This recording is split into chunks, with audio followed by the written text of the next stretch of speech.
The kindest thing you could do for your sister today is turn around and go home. That was my father, 6 in the morning, standing in the kitchen of the house I grew up in, coffee mug in hand like he'd been rehearsing that line all night. I'm Lucy Burke, 29 years old, born and raised outside Asheville, North Carolina. I'd driven 2 hours before sunrise to help set up my sister's wedding. 2 hours, no sleep, 40 centerpieces in the back of my car that I'd built myself over 3 weekends because nobody else offered. I walked in with my arms full and dust on my shoes, and not one person in that kitchen said good morning to me. That should have told me something. One centerpiece was missing. I'd left it on the back seat by accident. I'd already asked a friend of the groom to grab it. Handled, no big deal. Except my mother was standing at the sink with her back to me, and she'd already counted. "There's one missing," she said, to the window, not to me. "There's always something missing when you're the one in charge." I told her it was being brought in. I told her to please not start this before sunrise. She turned around anyway. "You know what your problem is, Lucy? You do everything halfway. Your sister would have had this whole thing finished an hour ago." Then my father set his mug down slow, the way he always did when he wanted the room to feel the weight of what came next. "We've talked about this privately," he said. "You've never really fit in this family the way Presley does. The kindest thing you can do is leave before you ruin her day like you ruin everything else." It wasn't the words that got me. It was the room. My aunt at the table, staring hard at a magazine she wasn't reading. My uncle at the back door, suddenly very interested in the yard. Presley's best friend by the fridge, lips pressed shut, saying nothing. And Presley, my sister, the bride, standing in the hallway doorway in her robe, half done, hearing every word. She looked right at me. Then she looked away. I set the box of centerpieces down on the counter as gently as I could, because what I actually wanted to do was throw it through the window. I picked my keys back up, I walked past my uncle, who still wouldn't meet my eyes, out the back door, across the driveway, into my car. I sat there for maybe 30 seconds. Then I started the engine. I told myself I was just going to drive around, get some air, come back once I'd cooled off.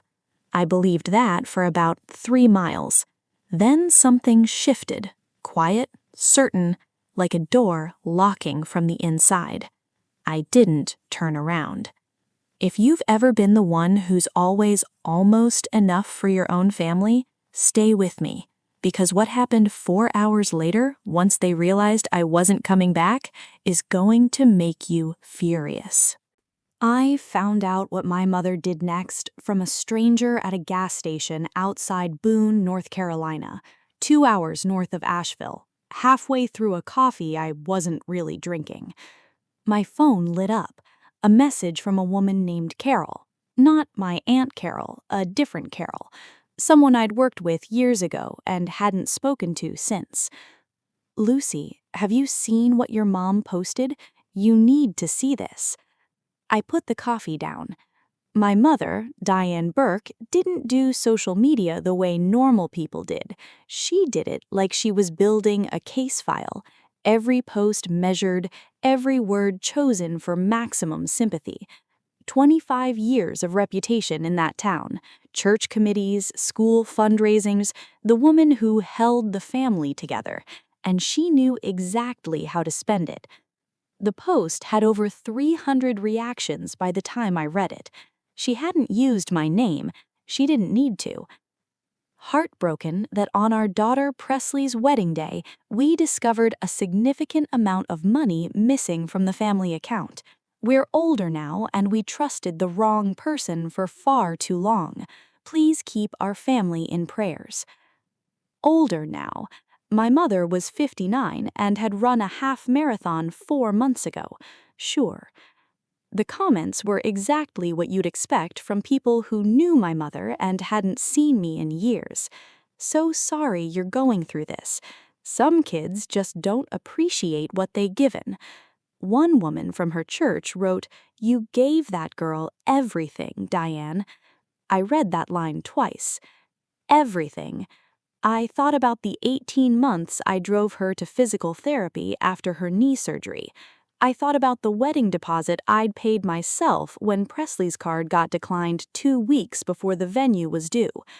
I thought about every single time I'd made myself smaller so there'd be more room for my sister to be the favorite.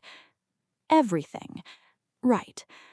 I called a lawyer that afternoon, a woman named Rory Knight, who a coworker had recommended months earlier when I'd mentioned, half joking, that I was worried about my name being on my parents' joint account. Rory listened to the whole thing without interrupting once. "Don't respond publicly," she said, when I finished. "Don't touch social media. The transfers you made were documented. Every receipt, every deposit. She has nothing real. She has a story. She doesn't need something real. She just needs people to believe her. Then we make sure the truth is louder, quietly, legally. Let her dig." I trusted Rory, but sitting in that gas station parking lot in Boone, watching notification after notification stack up, people from my hometown, people who'd known me since I was a kid, I didn't feel angry. I felt something worse, embarrassed. The kind that crawls under your skin when your own mother accuses you of something in front of everyone you grew up around. Then my phone rang. Unknown number. A local reporter chasing a comment on what my mother had apparently called, in a follow-up call to the paper, a family betrayed by a troubled daughter on what should have been the happiest day of their lives. Troubled. That was the word she picked. I hung up. My hands weren't shaking from fear. They were shaking from something closer to disbelief, because even I had to admit, as a piece of character assassination, it was efficient. She'd clearly been building toward this for longer than one bad morning. I sat in that parking lot until the coffee went cold and the sun dropped low over the ridge. Then I got back in my car and kept driving. Not home. Further. I ended up in a small town on the coast of South Carolina I'd picked almost at random 3 nights before, scrolling a map with tired eyes at 1 in the morning. Population barely 5,000. Salt air. A bakery on the corner. A bookstore with a hand-painted sign. A diner with a dog tied up out front. I found the little rental house I'd booked, 2 streets back from the water. Furnished, bills included, move-in ready. I sat in the driveway a minute before I went in. Then I unlocked the door and stepped inside. And for the first time in my life, not one single person on earth knew exactly where I was.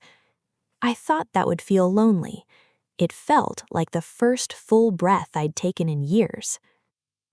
But I hadn't checked my email since Boone. Sitting on the edge of an unfamiliar bed in that quiet, dark house, I opened my inbox. One message from Presley, sent 3 hours earlier. No subject line. The first sentence read, "Lucy, Dale found your lawyer's name in your old emails. He's talking to someone about pressing charges." Dale, my sister's fiancé, a man I'd met maybe 4 times in 2 years, who'd said perhaps 30 words to me total, who was apparently now furious at me by name, like it was a word he'd been handed and told to use. I sat there with the phone in my hand, the sound of waves 2 streets away, sand still in my shoes from a beach I hadn't even walked yet, and I realized this wasn't over. It was just getting started. Dale Sandoval had a firm handshake and the kind of confidence that comes from never once being told he was wrong. He drove a truck too big for the parking spots in his own neighborhood. He called every man brother and had an opinion on things he'd never actually done in his life. I'd met him 4 times in 2 years of him dating my sister. 4 times, and every single time he'd looked straight through me, like I was part of the furniture nobody bothered replacing. Now he was talking to a lawyer about pressing charges against me. I read Presley's email 3 times, standing in the kitchen of that rental house with the ocean 2 streets away and sand still stuck to my socks from a walk I barely remembered taking. I don't know exactly what Dale's doing. He says he's protecting the family. He says you froze money that wasn't yours to freeze and that your lawyer acted improperly. Lucy, I'm not part of this. I need you to know that. But I can't stop him either. He's my husband now. I don't know what to do. I don't know what to do. That phrase again. In my family, that always meant the same thing. I'm going to do nothing, and I need you to be okay with it. I forwarded the email to Rory at midnight with one line. Dale's apparently lawyering up. Thought you should know. She wrote back before 7 the next morning. I don't think she'd slept. Noted. His lawyer will find nothing. The account freeze was executed correctly under the joint provisions. He has no standing here. This is noise. Stay quiet and let me handle it. Stay quiet. I'd spent 29 years staying quiet. The difference now was that it was finally my choice, and choosing it felt nothing like the version I'd been forced into growing up. I spent that day learning the town, walking the same 3 blocks over and over like I was trying to memorize a language. I found the bakery that opened at 6.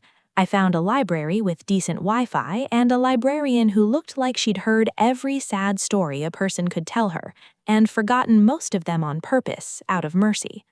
I found a diner with strong coffee and a dog tied up out front who watched me the same way every single morning, like he already knew something about me I hadn't figured out myself yet.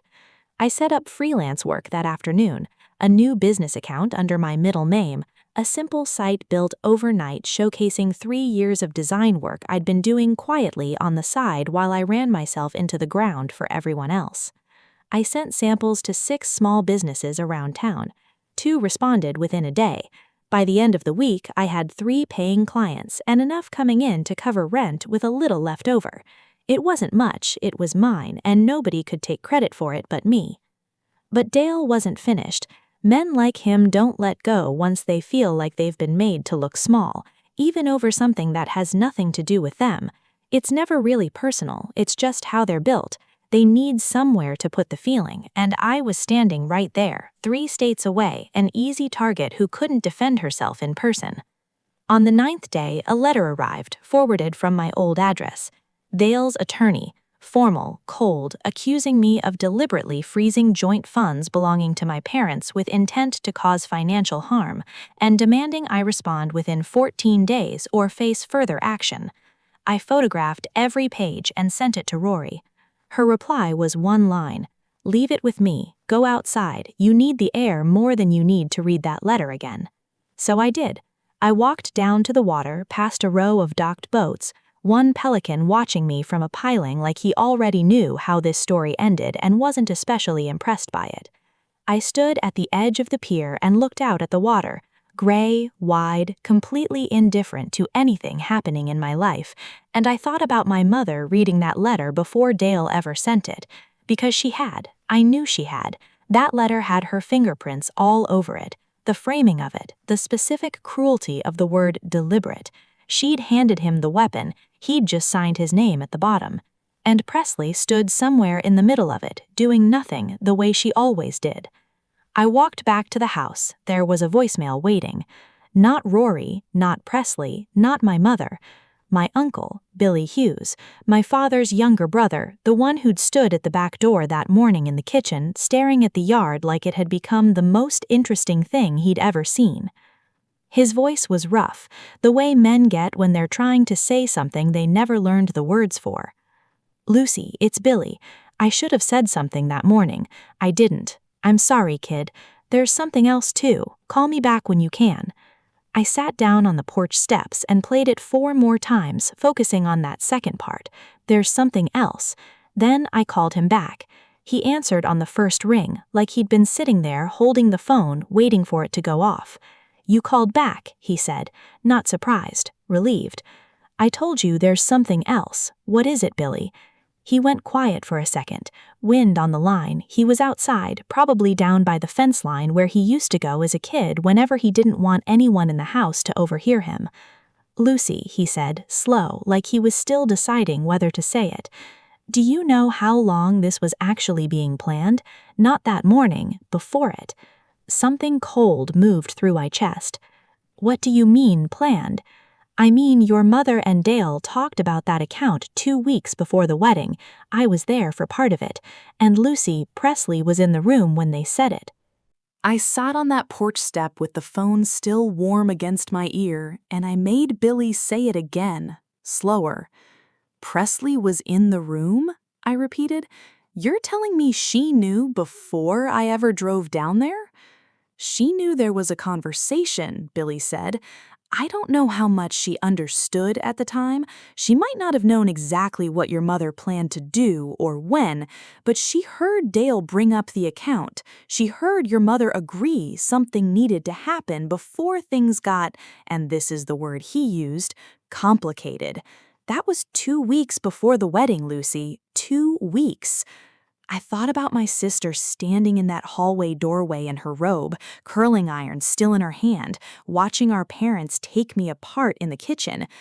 I'd told myself for 4 days that her silence in that moment was just fear, freezing up, the kind of thing that happens to people who've never once been taught how to stand up for anybody, including themselves. It wasn't the moment. She'd had 2 weeks to pick up a phone. Why are you telling me this now, Billy? Because I watched you drive off that morning and not one person went after you, he said, and I've been sick about it ever since. You deserve to know it wasn't just your mother and Dale sitting in that kitchen against you.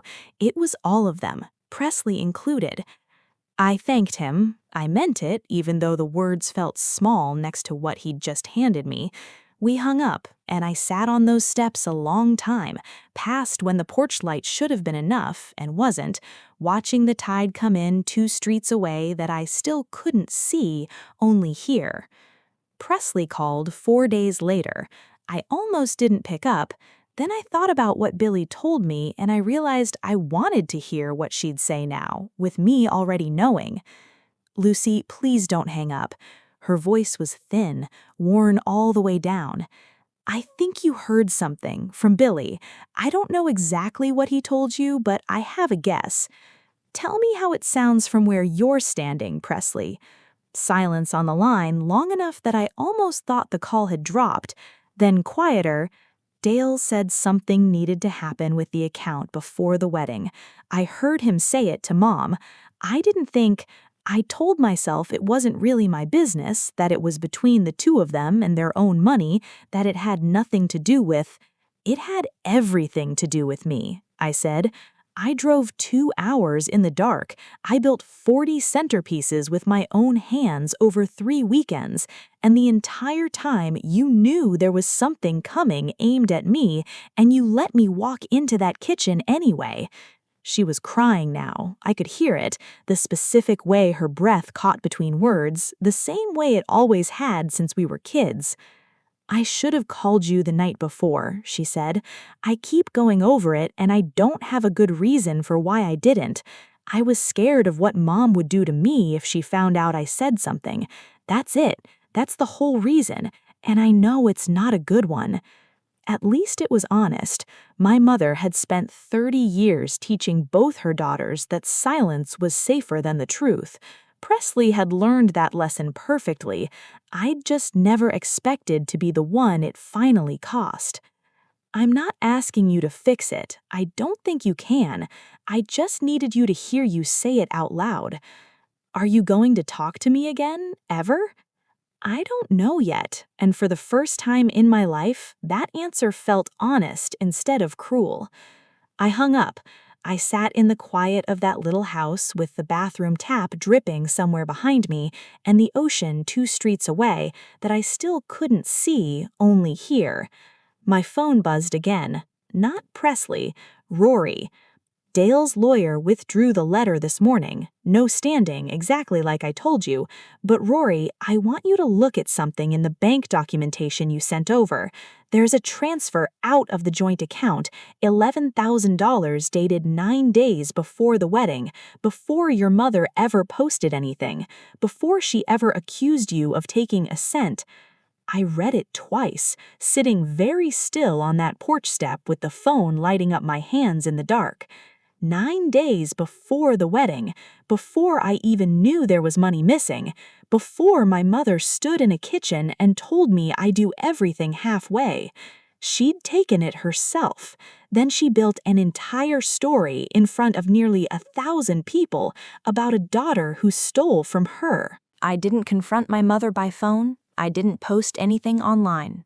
I let Rory do what she does best.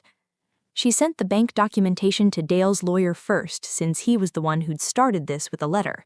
The $11,000 transfer, dated 9 days before the wedding, moved from the joint account into a separate account that had only ever had my mother's name on it. Then she sent the same documentation, quietly, to the 2 people from my mother's church who'd been most vocal in the comments under that Facebook post, the ones who'd written things like, "You gave that girl everything." Rory didn't ask them to say anything publicly. She just asked them to look at the dates. 3 days later, the post came down. My mother never wrote a follow-up. No apology, no clarification, nothing walked back in writing. She just let it disappear the way people do when the story stops working for them, and hoped everyone would forget it had ever gone up in the first place. My father called once. I let it go to voicemail. He didn't leave one. Dale's lawyer sent a short letter formally withdrawing everything, no admission of wrongdoing, the kind of legal language designed to let everyone save face except the person who was actually wronged. I didn't need him to admit anything. I had the transfer date. That was enough. Presley and I talked twice more over the next month. Both times were short. Both times I noticed she didn't ask when I was coming back, which told me she'd finally understood, somewhere underneath everything, that I wasn't. "I don't know how to fix this," she said the second time. "I don't think it's fixable the way you mean," I told her, "but you could start by not staying quiet next time. That's not nothing. That's actually the whole thing." She didn't argue with me. That was new. 4 months passed. I'm still in that same small rental 2 streets from the water. The tap in the bathroom still drips. I've stopped meaning to fix it, honestly, because at this point it feels like company, something that's just mine to deal with and nobody else's business. My freelance work has a name now, Burke Creative, and 6 steady clients: a surf shop, a coffee roaster, a woman who hand pours candles and needed her labels to look as good as what was inside them. It's not glamorous work. It's mine, start to finish, and when it goes well, I'm the only one who gets to take credit for it. I go to that same diner every morning. The dog out front has a name now, Otis, and he still watches me the same way, like he's still deciding what he thinks of me. I've decided I like that about him.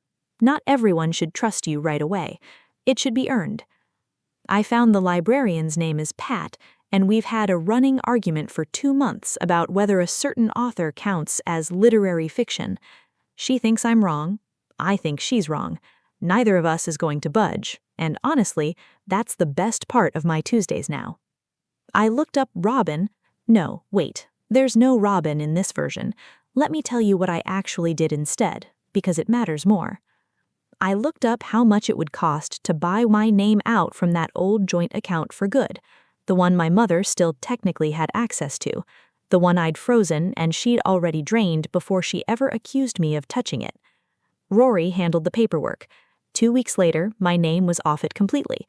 Nothing left to fight over, nothing left to freeze, nothing left connecting me to that house in Asheville except the drive I could still make if I ever wanted to, and I hadn't decided yet if I ever would. Billy calls sometimes, just to check in. He's the only one from that side who does. Last time, he told me my mother's been telling people at church that I went through something and needed space, which is the closest thing to an apology she's capable of, rewriting the story instead of owning it, the same as always. I told Billy that didn't surprise me anymore. It used to. It doesn't now, and that not surprised feeling is its own kind of freedom, quieter than I expected it to be.